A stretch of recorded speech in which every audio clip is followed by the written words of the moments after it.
জীবনে যাই করো না কেন, নিজের প্রতিটি কাজের সাথে একটি করে নেক উদ্দেশ্য যুক্ত করে দিও। না, প্রশ্ন তুমি করতেই পারো, এটার আর কি প্রয়োজনীয়তা আছে? কিন্তু বিশ্বাস করো, যখন আমরা আমাদের কাজের সাথে একটি করে নেক উদ্দেশ্য যুক্ত করতে শুরু করি, তখন স্বয়ং ওপরওয়ালার তরফ থেকে সাহায্য আসতে শুরু করে। জীবনে যাই করো না কেন, সেই সমস্ত কাজের পেছনে একটা যেন নেক উদ্দেশ্য থাকে। বিশ্বাস করো, সফলতা পাওয়াটা অনেক সহজ। সফলতা পাওয়াটা অনেক সহজ তাদের জন্য যারা পরিশ্রম করতে ভালোবাসে, যারা অলসতাকে ঘৃণা করে। আর অলসতাকে আমরা কেন আমাদের জীবনে প্রশ্রয় দেব, যখন স্বয়ং ওপরওয়ালাই অলস ব্যক্তিদেরকে পছন্দ করেন না? আমরা কেন পরিশ্রমকে নিজের জীবনের অংশ বানাবো না, যখন পরিশ্রমী ব্যক্তিদেরকে উপরওয়ালা সব থেকে বেশি পছন্দ করেন? আমি জানি না তুমি কোন ধর্মের, আমি জানি না তুমি কার প্রতি বিশ্বাস রাখো, কিন্তু আমার মনে হয় না এই পৃথিবীর কোনো ধর্ম অলসতাকে প্রমোট করে, অলসতাকে সাপোর্ট করে কোনো ধর্মই করে না। স্বয়ং সৃষ্টিকর্তা এটা পছন্দ করেন না। তাহলে কেন তুমি অলস হবে? কেন তুমি অলসতাকে নিজের জীবনের অংশ বানাবে? দেখো, পৃথিবীতে আছি মানে পরিশ্রম করতে হবে, জীবিত আছি মানে পরিশ্রম করতে হবে। মেহনত এই পৃথিবীর সবাই করছে, তাহলে আমরা কেন করব না? আমাদের জীবনটা আমাদের কাছে কঠিন মনে হয়, কিন্তু এমনটা নয় যে আমাদের জীবনটাই সবচেয়ে বেশি কঠিন। কঠিন হতে পারে তোমার জীবনটা, হতে পারে তোমার পরিস্থিতি অনেক বেশি খারাপ, কিন্তু এমনটা নয় যে তোমার জীবনটাই সবচেয়ে বেশি কঠিন। তুমি তো দেখছো সমাজে এত মানুষ আছে। দেখো, আমাদের কাছে কিছু থাকুক বা না থাকুক, আমাদের কাছে মেহনত করার মতো বয়স আছে, আমাদের কাছে আমাদের শারীরিক ক্ষমতা আছে। এই পৃথিবীতে এমন হাজারো মানুষ আছে দেখবে, যারা শারীরিকভাবে অনেক বেশি দুর্বল। তুমি রাস্তাঘাটে দেখো না কত বৃদ্ধ মানুষকে তুমি তো দেখছো কত বেশি পরিশ্রম করে। তারা আমাদের থেকেও বেশি পরিশ্রম করে। এমন অনেক মানুষকে তুমি দেখতে পাবে, তোমার আশেপাশেই আছে। যদি একটু গড় করো তাহলে দেখতে পারবে। না, আমি বলবো না যে তোমার কাজটা ছোট, অবশ্যই কোনো কাজ ছোট নয়। আমি এটা বলবো না যে তোমার কাজটা অনেক বেশি কঠিন, যেটা হবে না অবশ্যই হবে। এত মানুষ তো পাচ্ছে, তাহলে কেন হবে না? হবে না এটা আমাদের ধারণা। আমি তোমাকে লিখে দিতে পারি এই পৃথিবীর তুমি দেখবে সেই সমস্ত মানুষগুলোই সব থেকে বেশি হেরে যায়, যারা তাদের মাথায় এটা জন্ম দেয় যে আমি হেরে যাব, আমার দ্বারা হবে না, আমি পারবো না। তুমি যেমনটা চিন্তা করবে তোমার জীবনটা ঠিক তেমনটাই হতে থাকবে, তেমনটাই হয়ে থাকে। আমাদের জীবন ঠিক তেমনটাই হয় যেমনটা আমরা ভাবি। তুমি একবার ভেবে দেখো, আমরা যে চিন্তাগুলো করি সেটার উপরেই আমাদের স্টেপ শুরু হয়, সেটার উপরেই আমাদের পদক্ষেপ নিতে শুরু করি। এই যে পৃথিবীতে এত ধরনের প্রফেশন, এত ধরনের কর্মজীবন, কি জন্য? কারণ এই পৃথিবীর প্রত্যেকটা মানুষের চিন্তাধারা ভিন্ন ভিন্ন। এত যে ব্যবসা গড়ে উঠেছে কি জন্য? কারণ এই পৃথিবীর বিভিন্ন মানুষ ভাবে যে এই ব্যবসা ভালো, এই ব্যবসাটা বেশি উত্তম। প্রতিটা মানুষের চিন্তাধারা ভিন্ন ভিন্ন। তুমি যখন অন্যের সাথে নিজেকে গুলিয়ে ফেলো, তখন তুমি নিজের চিন্তা ভাবনার উপরে প্রশ্ন তোলো, তখন তুমি নিজেই নিজের উপরে সন্দেহ করতে শুরু করো। তুমি ইউনিক। কাশ তোমাকে যদি এটা বোঝানো যেত, কাশ তুমি যদি এটা বুঝতে পারতে, তাহলে অ্যাটলিস্ট অন্যের সাথে নিজেকে কখনো তুলনা করতে না। তাহলে আর যাই হোক না কেন, অন্যের সাথে নিজেকে গুলিয়ে ফেলতে না। দেখো, আমাদেরকে কেউ বলেনি যে বড় স্বপ্ন দেখো না। অবশ্যই বড় স্বপ্ন দেখা যেতেই পারে, আর বড় স্বপ্ন দেখা উচিত। হ্যাঁ, আশা কম রাখা উচিত। আজকের জেনারেশন কি হয়, আমরা মেহনত যতটা করি তার থেকে 10 গুণ বেশি আশা রাখি। কিন্তু মেহনতটা বেশি হওয়া প্রয়োজন, আশার মাত্রাটা কম থাকা প্রয়োজন। আশা যত কম রাখবো তত বেশি নিরাশ হওয়ার সম্ভাবনা কমবে। আশা যত কম রাখবো তত বেশি আনন্দে থাকতে পারবো, তত বেশি নিজের জীবনটাকে উপভোগ করতে পারবো। কিন্তু মেহনত ভরপুর করতে হবে, পরিশ্রম সম্পূর্ণটা করতে হবে। চেষ্টা নিজের তরফ থেকে ততক্ষণ পর্যন্ত করতে হবে যতক্ষণ পর্যন্ত চেষ্টা করা যায়, যতক্ষণ পর্যন্ত নিজের উপরে বিশ্বাস রাখা যায়। বিশ্বাস করো, আমি এটা দেখেছি যে এই পৃথিবীতে সফলতা পাওয়ার জন্য মানুষ মেহনত তো করছে, কিন্তু সফল হওয়ার পরে মানুষ মেহনত করতে চায় না। জীবনে তুমি তখনই অনেক বেশি করতে পারবে, অনেক বড় কিছু করতে পারবে, যখন তুমি সফলতা পাওয়ার জন্য যতটা মেহনত করবে সফল হয়ে যাওয়ার পরে যদি তার থেকে বেশি মেহনত করো, আর এমনটাই করা উচিত। এটা যারা করে না তারা জীবনে অনেক দূর পর্যন্ত এগিয়ে যেতে পারে না। এই পৃথিবীতে বেশিরভাগ মানুষ দেওয়ালে পিঠ থেকে যাওয়ার পরেই স্টেপ নিতে শুরু করে। এই পৃথিবীতে বেশিরভাগ মানুষ দেওয়ালে পিঠ থেকে যাওয়ার পরেই পদক্ষেপ নিতে শুরু করে।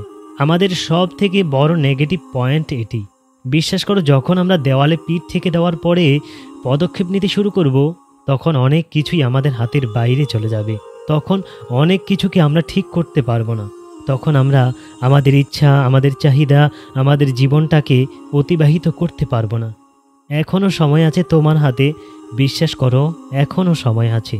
সময় থাকতে নিজের মধ্যে পরিবর্তন আনতে শুরু করো। পরিস্থিতির উপরে সমস্ত কিছু ছেড়ে দিও না।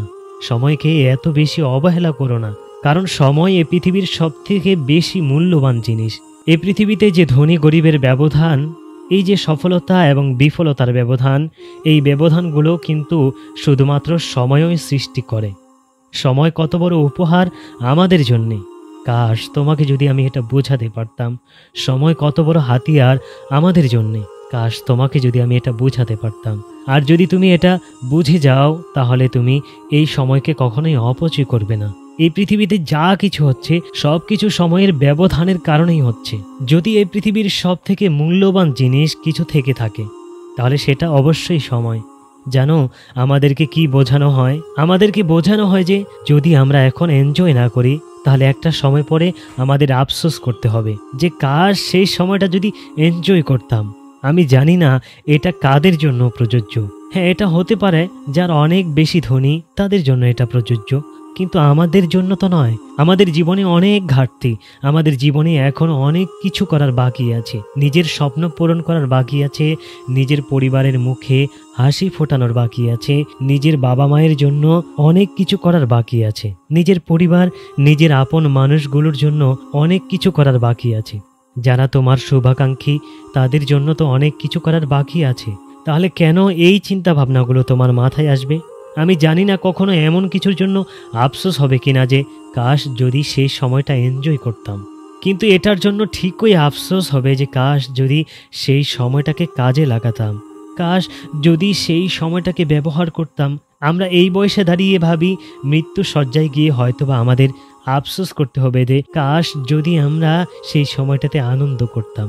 বিশ্বাস করো, এমন কোনো আফসোস হবে কিনা আমি জানি না, কিন্তু এটার জন্য ঠিকই আফসোস হবে কাশ যদি আমি আমার অতীতের সময়গুলোকে সঠিকভাবে ব্যবহার করতাম, যদি নিজেকে এমন কাজের জন্য যুক্ত রাখতে পারতাম, যদি খারাপ জিনিসগুলো থেকে দূরে থাকতে পারতাম। আসলে কি বলতো, আমাদের সাথে যতক্ষণ না পর্যন্ত খারাপ কিছু ঘটে আমাদের রিয়েলাইজেশন আসে না, আমাদের অনুভব হয় না। একজন মানুষ তার স্বাস্থ্যের প্রতি তখনই ধ্যান দেয় যখন সে স্বাস্থ্য হারিয়ে ফেলে, যখন সে কোনো রোগ ব্যাধির সাথে যুক্ত হয়, তখন সেটার মূল্য সে বোঝে। আমরা যে অক্সিজেনকে এত বেশি অবহেলার চোখে দেখি না, যখনই সেই অক্সিজেন আমাদের কৃত্রিমভাবে নিতে হয়, বিশ্বাস করো সেটার যে কতটা মূল্য সেটা আমাদের অনুভব হয়। এটা হবে বন্ধু। আমরা কখনো কিন্তু উপরওয়ালাকে বলি না যে তোমাকে লাখো কোটি শুকরিয়া, তুমি আমাকে অ্যাভেলেবেল অক্সিজেন দিয়েছ, তুমি আমাকে অ্যাভেলেবেল অক্সিজেন দিচ্ছ। কখনো বলি না, কখনো এই চিন্তা ভাবনা মাথায় আসে না, কারণ এটা আমরা ফ্রিতে পাচ্ছি, কারণ এটা আমাদের কাছে অ্যাভেলেবল। কিন্তু যখন সেটা কৃত্রিমভাবে নিতে হয় তখন সেটার মূল্য বোঝা যায়। ঠিক তখনই যখন মানুষের জীবনের সমস্ত কিছু নিয়ন্ত্রণের বাইরে চলে যায়, তখন মানুষের জীবনে অনুভব হয় যে না, এবার জীবনটা পরিবর্তন করতে হবে। কিন্তু পরিবর্তন করার জন্য তখন যে সময় থাকবে না, যদি দেয়ালে পিঠ ঠেকে যায়। কেন এটা বোঝার চেষ্টা করো না?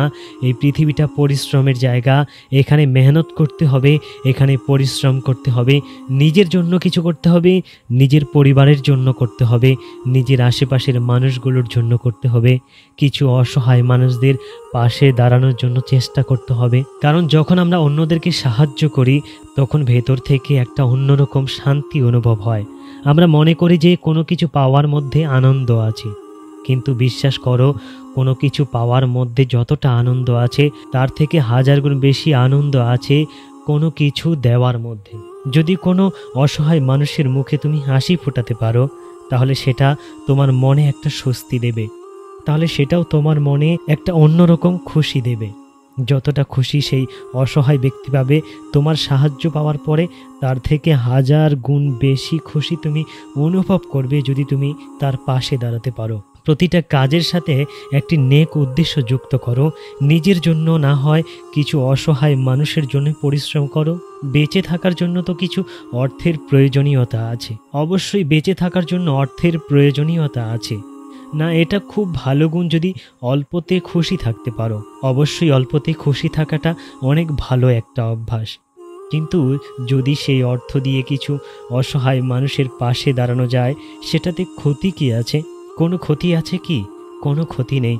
চেষ্টা করা যেতেই পারে, পরিশ্রম তো করা যেতেই পারে, সময় ফুরানোর আগে সময়ের সঠিক ব্যবহার তো করা যেতেই পারে।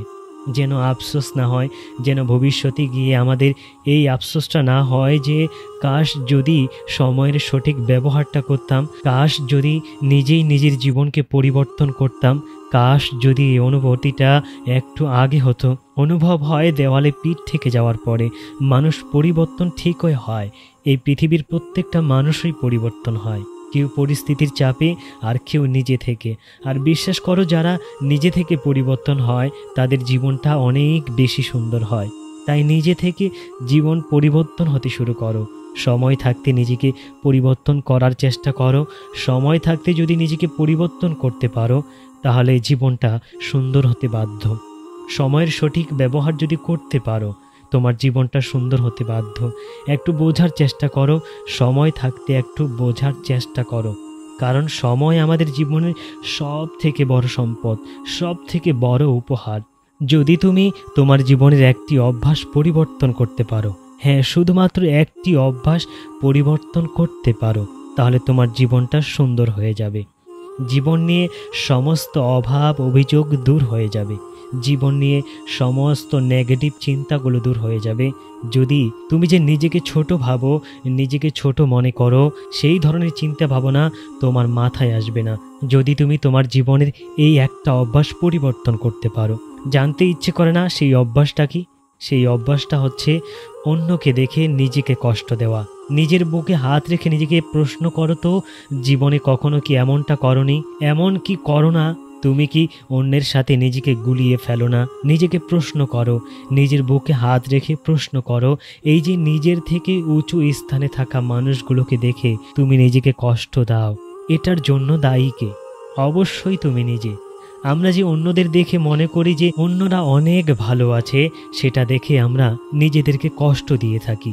এটা বলে যে আমাদের জীবনেই এত সমস্যা, আমাদের জীবনেই এত কষ্ট, আমাদের জীবনেই এত দুঃখ, আমাদের জীবনেই এত বাধা, এত বিপদ। তোমার মনে হয় ফিল্টারের এই জেনারেশনে দাঁড়িয়ে কেউ তার নিজের জীবনের সঠিক তথ্যটা তোমাকে দেবে?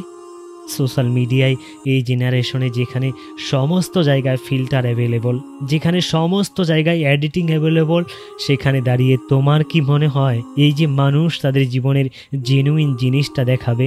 যেখানে একজন মানুষ 10টা ছবি তোলার পরে যেটা সব থেকে বেশি সুন্দর ওঠে সেটাই স্ট্যাটাস দিয়ে থাকে, সেটাই পোস্ট করে থাকে, সেখানে মনে হয় মানুষ নিজেদেরকে খারাপভাবে রিপ্রেজেন্ট করবে? সেখানে মনে হয় মানুষ নিজের নেগেটিভ জিনিসগুলো তোমাকে দেখাবে? মনে হয় তাহলে কেন মানুষের দেখানো জিনিসগুলোকে দেখে তুমি নিজেকেই নিজে কষ্ট দাও, যেখানে তুমি এটা জানো না যে এটার মধ্যে কত মিথ্যা লুকিয়ে আছে? এই জেনারেশনে দাঁড়িয়ে যদি তুমি বাইরে থেকে কাউকে দেখে এটা ভেবে নাও যে সেই মানুষটা ভালো আছে, তাহলে তোমাকে বলবো যে তুমি বোকার স্বর্গে বসবাস করছো। মানুষ ভালো আছে এটা দেখাতে চায়, ভালো থাকতে খুব কম মানুষ হয়ে যায়। বিশ্বাস করো, ভালো থাকতে ভীষণ কিছুর প্রয়োজন পড়ে না। আমি এটা বিশ্বাস করি, আমি এটা প্রায় বলি যে ভালো থাকতে বেশি কিছুর প্রয়োজন পড়ে না, কিন্তু ভালো আছি এটা মানুষকে দেখাতে গেলে অনেক কিছুর প্রয়োজন পড়ে। কাউকে দেখে এটা ভেবে নিও না যে সেই মানুষটা অনেক ভালো আছে। কাউকে ভালো থাকতে দেখে নিজেই নিজেকে কষ্ট দিও না। নিজের থেকে উঁচু স্থানে থাকা মানুষের দিকে তাকিয়ে নিজেই নিজেকে কষ্ট দিও না। যাদেরকে দেখছো, যাদেরকে দেখে তুমি ভাবছো সেই মানুষগুলো ভালো আছে, আসলে কি সেই মানুষগুলো ভালো আছে? বাস্তবেই কি সেই মানুষগুলো ভালো আছে? এই অভ্যাসগুলো ছেড়ে দাও, নিজেই নিজেকে কষ্ট দেওয়ার অভ্যাসটা পরিবর্তন করে নাও। শুরুতেই তোমাকে বলেছিলাম যে তুমি যদি তোমার জীবনের একটা অভ্যাসকে পরিবর্তন করে নিতে পারো তাহলে তোমার জীবন পরিবর্তন হয়ে যাবে, জীবনের সমস্ত অভিযোগ দূর হয়ে যাবে। জানো সেই অভ্যাসটা কি? যদি তুমি দেখো তাদের দিকে যারা তোমার থেকেও খারাপ পর্যায়ে আছে, যদি তুমি দেখো তাদের দিকে যারা বেঁচে থাকার জন্য লড়াই করছে, তাহলে তোমার জীবন নিয়ে যে সমস্ত অভিযোগগুলো আছে সেগুলো মিথ্যে মনে হবে। বিশ্বাস করো, এমনও হতে পারে যে সেই অভিযোগগুলো করার জন্য তোমার নিজের উপরই লজ্জা হবে। এই পৃথিবীতে মানুষ কত ধরনের সমস্যার মধ্য দিয়ে জীবন কাটাচ্ছে, মানুষ কত ধরনের সমস্যার মধ্য দিয়ে নিজের জীবন অতিবাহিত করছে, সেটা ভাবলে তুমি অবাক হয়ে যাবে।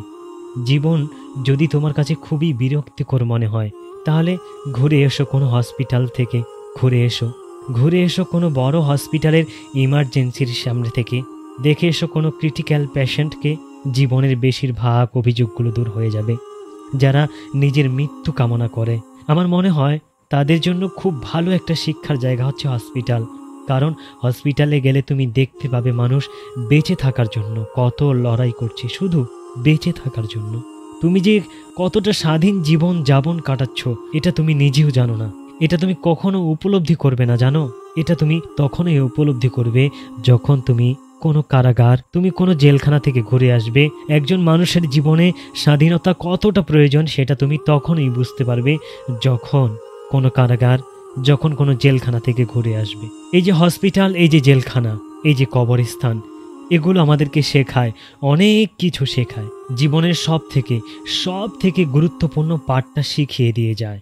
আমরা বলি যে তাদের সাথে নিজেকে গুলিয়ে ফেলো না, আবার বলছি তাদের সাথে নিজেকে গুলিয়ে ফেলো না যারা দেখায় যে আমি ভালো আছি। এই পৃথিবীতে কেন জানি না মনে হয় আজ এটা একটা প্রতিযোগিতা হয়ে দাঁড়িয়েছে যে মানুষকে দেখাতে হবে আমি ভালো আছি, মানুষকে দেখাতে হবে আমি সুখে আছি, আমার জীবনটা সুন্দরভাবে কাটাচ্ছে। ভালো আছি এটা দেখানো আর ভালো আছি এটা উপলব্ধি করার মধ্যে অনেক পার্থক্য আছে। প্রকৃত অর্থে যাদেরকে আমরা দেখি যে মানুষটা কত ভালো আছে, মানুষটা কত সুখে আছে, মানুষটা কত সুন্দর জীবন কাটাচ্ছে, হতে পারে তার জীবনের সমস্যা তোমার জীবনের সমস্যা থেকে অনেক বেশি বড়। কারো হাসিটা খুব সুন্দর, তার মানে এটা নয় যে সেই হাসির মধ্যে কোনো দুঃখ লুকিয়ে নেই। প্রতিটা মানুষের নিজের জীবনের সাথে একটা লড়াই আছে, একটা লড়াই করছে সে নিজের সাথে। প্রতিটা মানুষের লড়াইটা ভিন্ন ভিন্ন। তোমার লড়াই ভিন্ন, আমার লড়াই ভিন্ন, আরেকজন মানুষের লড়াইটা ভিন্ন। অন্যদের সাথে তুলনা করছো ঠিক আছে, কিন্তু কাদের সাথে তুলনা করছো? যারা ভালো আছে এটা দেখাচ্ছে তাদের সাথে? তোমাকে তুলনা করতে বারণ করা হচ্ছে না। তুলনা করো তাদের সাথে, তোমার আশেপাশে যারা অসহায়ভাবে দিন কাটাচ্ছে, যারা অসহায়ভাবে দিন পার করতেছে। আবারও বলছি, সোশ্যাল মিডিয়া এই জেনারেশনে, ফিল্টারের এই জেনারেশনে অন্যদের সাথে নিজেকে তুলনা করে নিজেকে কষ্ট দিও না। এটা অনুভব করো যে তুমি ভালো আছো, আর নিঃসন্দেহে তুমি ভালো আছো। যেটাকে তুমি অনুভব করতে চাও না, যেটাকে তুমি বুঝতে চাও না, যেটাকে তুমি মানতে চাও না। কোনো মানুষ নিজের কঠিন সময়ে যদি এটা ভাবে যে আমার জীবনটা এর থেকেও কঠিন হতে পারত, কোনো মানুষ তার খারাপ সময় যদি এই ভাবে যে আমার সাথে এর থেকেও বেশি খারাপ কিছু করতে পারত, তখন সেই মানুষের এই চিন্তা ভাবনা তাকে কতটা মানসিক শান্তি দেয়। কাশ তোমাকে যদি আমি এটা বোঝাতে পারতাম। আর এটা এমনটা নয় যে শুধুমাত্র একটি সান্ত্বনার বাক্য, এটা বাস্তব, এটা সত্য। তোমার সাথে যদি সত্যি খারাপ কিছু ঘটে থাকে, এমন তো নয় যে এর থেকেও বেশি খারাপ ঘটতে পারত, অবশ্যই ঘটতে পারত। প্রত্যেকটা মানুষের এটা মনে রাখা উচিত যে কোনো মানুষের জীবনের খারাপ সময়ও আসতে পারে, আবার ভালো সময়ও আসতে পারে, কিন্তু সময় যেমনই হোক সেটা পরিবর্তন হওয়ার ক্ষমতা রাখে। আর যখন তুমি এটা নিশ্চিত যে তোমার খারাপ সময়টা পরিবর্তন হয়ে যাবে একটা নির্দিষ্ট সময়ের পরে, তখন তুমি কেন এত বেশি টেনশন করবে, এত বেশি কেন মন খারাপ করবে, এত বেশি কেন হতাশ হবে বলো? যখন তুমি জানো যে জীবনের যে কোনো মুহূর্ত, যে কোনো পরিস্থিতি যখন তখন পরিবর্তন হয়ে যেতে পারে। একজন মানুষের জীবন কি যখন তখন পরিবর্তন হতে পারে না? অবশ্যই পারে। একটা ছোট্ট অ্যাক্সিডেন্ট, একটা সামান্য অ্যাক্সিডেন্ট একজন মানুষের জীবনে কতটা প্রভাব ফেলতে পারে। কাশ তোমাকে যদি এটা বোঝাতে পারতাম। জীবন নিয়ে এত বেশি দুশ্চিন্তা করো না, এত বেশি ভেবে না, এত বেশি মন খারাপ করো না, এত বেশি নিজেকে কষ্ট দিও না। যেটা হবে দেখা যাবে, আর যেটা হবে সেটা নিঃসন্দেহে তোমার ভালোর জন্য হবে। আমি 100% বিশ্বাস করে বলছি, যেটা হবে নিঃসন্দেহে এটা তোমার ভালোর জন্য হবে। হয়তোবা আজ তোমার কাছে খারাপ মনে হচ্ছে, কিন্তু এটা এমন এক ধারণা যেটা তোমার পরিবর্তন হতে কতক্ষণ। যখন বাস্তবতা তোমার সামনে উঠে আসবে, তখন তোমার অনেক খারাপ জিনিস তোমার কাছে ভালো মনে হতে শুরু করবে। আমার জীবনে এমনও কিছু ঘটেছে যেগুলোর জন্য আমি উপরওয়ালাকে অভিযুক্ত করতাম, আমি উপরওয়ালাকে দোষারোপ করতাম, কিন্তু আজ সেই সমস্ত ঘটনার জন্য আমি নিজের উপরে লজ্জা হয়। বিশ্বাস করো, নিজের উপরে লজ্জা হয়। কারণ আজ এটা মনে হয় যে আমার জীবনে যা যা ঘটেছিল, যা কিছু ঘটেছিল, সেগুলো আমার ভালোর জন্য ঘটেছিল। যদি কোনো জিনিস তোমার জীবন থেকে হারিয়ে যায়, যদি কোনো জিনিস আমাদের জীবন থেকে হারিয়ে যায়, সেটার পেছনে কোনো না কোনো কারণ আছে, সেটার পেছনেও কোনো না কোনো যুক্তি আছে। তাই এত বেশি মন খারাপ করা যাবে না, এত বেশি দুশ্চিন্তা করা যাবে না, এত বেশি হতাশ হওয়া যাবে না। যিনি এই পৃথিবীকে পরিচালনা করছেন, তিনিই আমাদের জীবনকে পরিচালনা করছেন। আর তিনি জানেন আমাদের জন্য কোনটা উত্তম, কোন সময়ে কোন জিনিসটা আমাদের জন্য উত্তম। যিনি আমাদেরকে এই পৃথিবীতে পাঠিয়েছেন, তিনি আমাদের থেকেও বেশি দায়িত্ববান আমাদেরকে নিয়ে, আমাদের জীবনকে নিয়ে। তাহলে কিসের জন্য এত টেনশন করবে? কিসের জন্য মন খারাপ করবে? কিসের জন্য হতাশ হবে? যখন জীবনের বাস্তবতাগুলো তোমার কাছে সম্পূর্ণ স্পষ্ট, তোমার কাছে অনুরোধ করব যারা দেখাতে চায় যে আমি ভালো আছি, তাদের সেই দেখানোকে বিশ্বাস করবে না। তাদের প্রতি বিশ্বাস করে নিজেই নিজেকে কষ্ট দিও না। কেন এটা বোঝার চেষ্টা করো না যে এটা ফিল্টারের যুগ, এটা এডিটিংয়ের যুগ। এখানে প্রত্যেকটা মানুষ নিজেকে, নিজের জীবনকে সুন্দরভাবে রিপ্রেজেন্ট করতে চায়। এখানে মানুষ নিজেকে খুশি রাখার পরিবর্তে অন্যদেরকে ইমপ্রেস করতে চায়। প্রতিযোগিতার এই পৃথিবীতে এক নতুন প্রতিযোগিতা, যে ভালো আছি এটা আমাকে দেখাতে হবে। মিথ্যার প্রতি বিশ্বাস রেখো না। আজকের জেনারেশনে দাঁড়িয়ে সব কিছু অন্ধের মতো বিশ্বাস করে নিয়ে না। এই অভ্যাস পরিবর্তন করে ফেলো। যারা তোমার থেকে ভালো পর্যায়ে আসে তাদের সাথে নয়, বরং যারা তোমার থেকে খারাপ পর্যায়ে আসে তাদের সাথে নিজেকে তুলনা করো। বিশ্বাস করো, কারো জীবন নিয়ে সমস্ত অভিযোগ দূর হয়ে যাবে। বিশ্বাস করো, জীবন নিয়ে তোমার সমস্ত অভিযোগ দূর হয়ে যাবে। উপরওয়ালাকে যে অভিযোগ করার অভ্যাসটা, সেটা পরিবর্তন হয়ে যাবে। না চাইতেও উপরওয়ালার শুকরিয়া জানাতে বাধ্য হবে। যখন তুমি অসহায় মানুষগুলোর দিকে করুণ দৃষ্টিতে তাকাবে, সোশ্যাল মিডিয়াতে এমন জিনিসও পাবলিক হচ্ছে, সেগুলোকেও দেখো এবং সেই সকল স্থানে নিজেকে বসিয়ে একটু কল্পনা করো। নিঃসন্দেহে জীবনের সমস্ত অভিযোগ দূর হয়ে যাবে।